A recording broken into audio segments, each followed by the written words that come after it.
If you were on Twitter in 2023, there is a decent chance you've seen this trivia off scene before. But even if you have seen it before, you might not know where it comes from. Welcome to Eltingville's pilot aired on Adult Swim on March 3rd, 2002, and critics liked it, but for whatever reason, Adult Swim never turned it into a full series. Welcome to Eltingville is based on The Eltingville Club, an Eisner Award-winning comic book series by Evan Dorkin. Following the same story as issue number 1 of The Eltingville Club, the pilot introduces the audience to Bill Dickey, Josh Levy, Pete D'Annunzio, and Jerry Stokes, the 4 nerdy guys who make up The Eltingville Club. You can find the pilot online, and after watching it in full, I can safely say that it's pretty good. The pilot is funny, and it's very much written for an audience of nerds, but it just doesn't have the edge that makes the comic book series so good. The Eltingville Club is about the worst parts of fandom, the misogyny, racism, the gatekeeping, the toxicity that you find in every fandom if you look long enough. Welcome to Eltingville would have been about these things too, but the comic has more time to explore these characters, and it doesn't fully come across in the show that this is about how much these guys suck.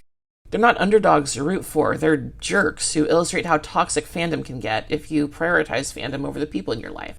To be fair, a single pilot episode doesn't have time to fully convey that idea, and that's really not what a pilot is for anyway.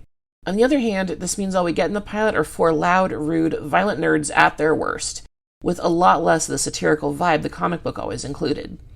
Based on comments Evan Dorkin has made in interviews over the years, he would have gone with a different story for the pilot episode if he could do it over, so I think the odds are good that a full series would have gone to most of the places that the comic book did. I really wish it had gotten a full series too. It would have been great if a cautionary tale about toxic fandoms had gotten popular instead of stuff like The Big Bang Theory, which came out 5 years later.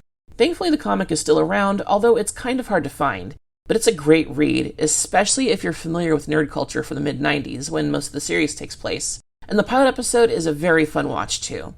I highly recommend reading the first issue of the Eltingville Club, then watching the Welcome to Eltingville pilot, so you can see how the trivia off scene was adapted. The comic version has so many more references to the kaiju fandom than I could have ever expected. Also, fun fact, the pilot's theme song was performed by the Aquabats, so that's neat.